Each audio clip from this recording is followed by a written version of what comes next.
Hi, Dr. Amanda Lynn here. Today's my favorite Trinity Vitality focus here. The 3 essential parts of our endocrine system that we need to stay vital. So it's my vital Trinity. And it's new, I say what a back and forth. Although the topic doesn't new. So Dr. Amanda Lynn Hoffman here. I am a naturopathic primary care physician. Totally getting burned out on the primary care thing, insurance, all that is not doing my patients or me any good favors. So I am wanting at my many years, so 10 years as a primary care, 20 years in alternative medicine field, and 40 years having my own chronic disease. Been looking for the answers for outside of conventional medicine.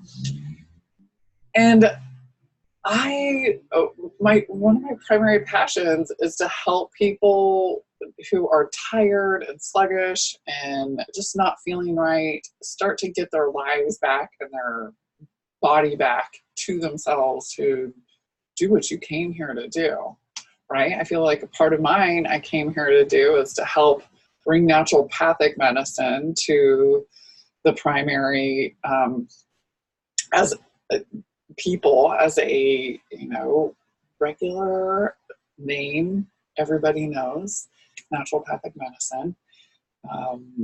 We are naturopathic physicians or naturopathic doctors. Naturopaths aren't exactly trained like I can be.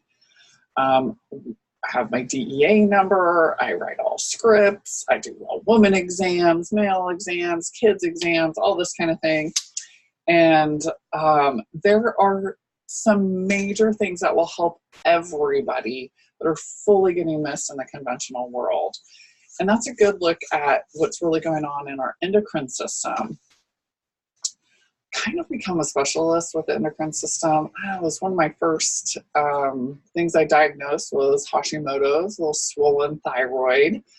And it's just come to me ever since. And I've tested myself, and I have a few antibodies that I've just kept under taps and not expressed. So that's really cool too, is that you can have some of these things, say auto antibodies, genetic mutations, and they don't have to express if we can stay on top of it and healthy and doing what's going to work for you. So we're always, my programs here are usually, teased into how it would work specifically for you. This is just an overview today, educating. I am not giving you any health advice. I am just merely giving examples of my own story, my patient's stories, and what I'm finding is a common between them. And that is this huge connection between the thyroid, the sex organs, and our adrenals. Got a little picture for you. It's super rudimentary.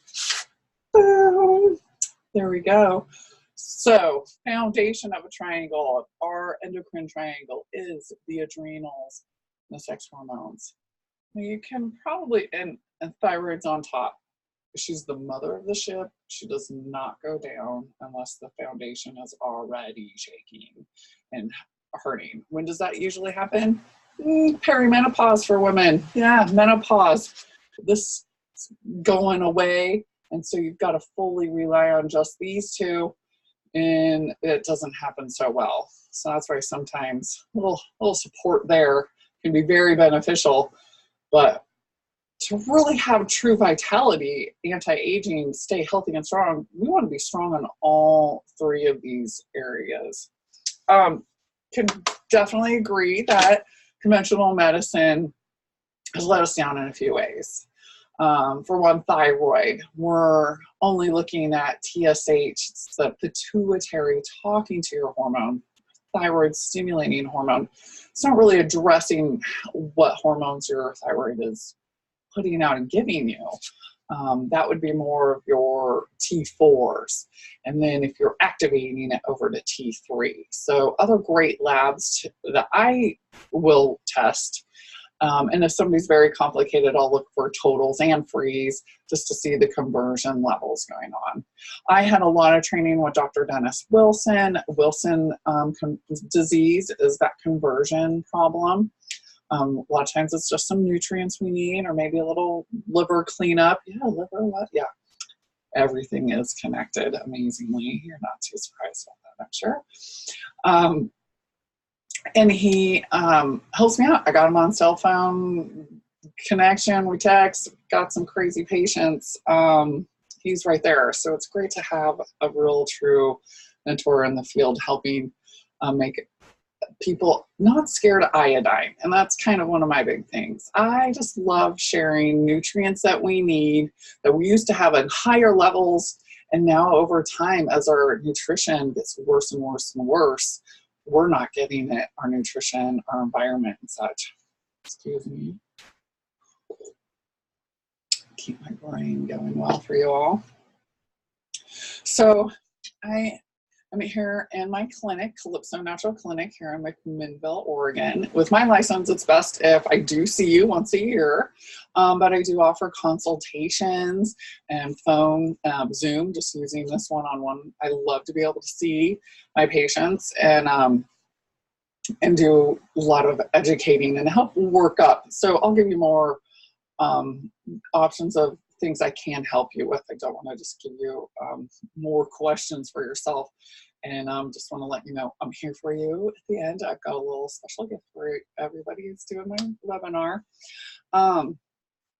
So I personally have gone through the gamut of pushing my adrenals and thyroid and sex hormones to med school, definitely super intensive. I have a connective tissue disorder.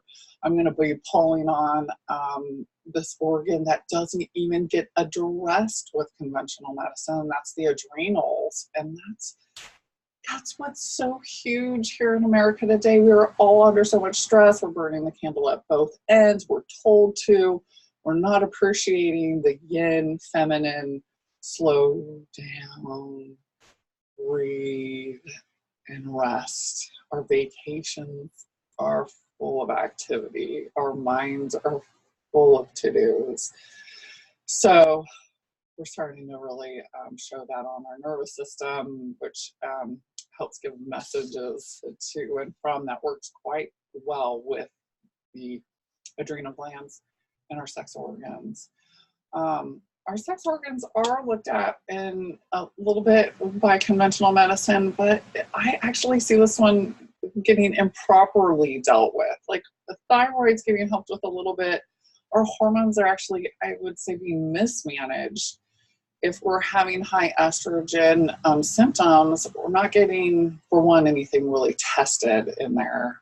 Even if you're having miscarriages, PCOS, ovarian cysts, bleeding heavily from fibroids, you still are never going to have your hormones tested. And if you do, it's not the right times of the month. I always check my menstruating women between days 18 through 22. That's after ovulation, where your progesterone is starting to come up because the ovary's making it. Estrogen will do high and then low, and kind of then drop down too. Both of the hormones all drop down around menses, so we don't want to do a lot of physical activity then. We don't have that strength.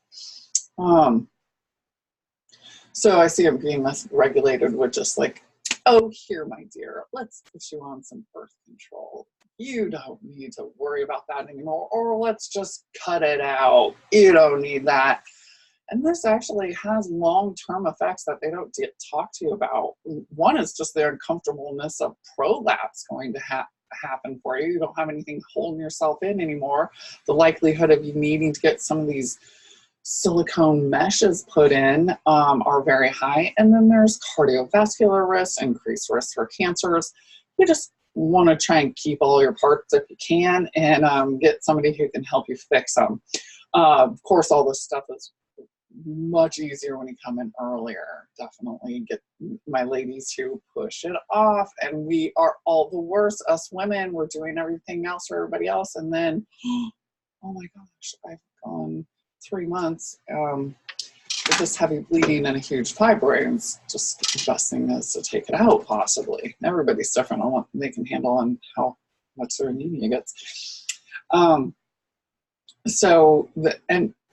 with men, if they're actually starting to get looked at, you hear a little bit more talk about testosterone going down and being low.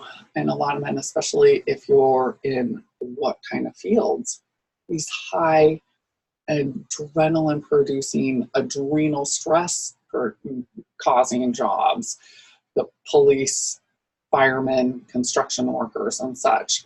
So why does that matter? Your adrenals make testosterone. Yeah, they will make a lot of testosterone for us with one of its many hormones it puts out and conversion of DHEA. So looking at your adrenals on tests and labs, I will look at things like cortisol and various times a day. Used to be giving spit tubes to kind of spit in throughout the day to see what you're doing. We should be nice and high in the morning and then just slowly come down before night. So many of us are flipped, or we're having very stressful evening sleeps, going to bed too late and not sleeping well enough, and we're waking up really wired, tired. And I see that the adrenals have 3 stages, is how I was taught, and a lot of us naturopaths were. Stage 1 is just not quite having the energy you used to. You're getting down lower, and then you might kind of just go down here and you're really tired at night. You're ready to go to bed after 5. How many of you come home from work, you are exhausted, you can't do anything but barely make yourself some microwave dinner and get yourself into bed? That could be getting close to stage 3. Everybody and how they accommodate themselves and adapt is different. That's where getting things tested is a good idea. DHEA is another way we test. There's a few ways in just your blood pressure we can monitor. The adrenals actually sit on top of your kidneys, and they're really helpful for telling the kidneys to hold on to your electrolytes, hold on to your salt. Why? You need that salt in your blood to help hold up the pressure so you can think better, keep more pressure in your brain, and then you'll have more salts to trigger neurons and keep them going. I just love the adrenals. It's one of my favorite organs, and it's the redheaded stepchild in the medical world because they don't want to address it. And it's a very much an organ very similar to the thyroid. And us in the naturopathic world actually use very similar types of things for the thyroid as well as the adrenals. So there's really not a lot of drugs for the adrenals, but the thyroid, we know there are a lot of synthetic synthroids, and T4 is usually only used. We used to use T3 too, but not so much anymore.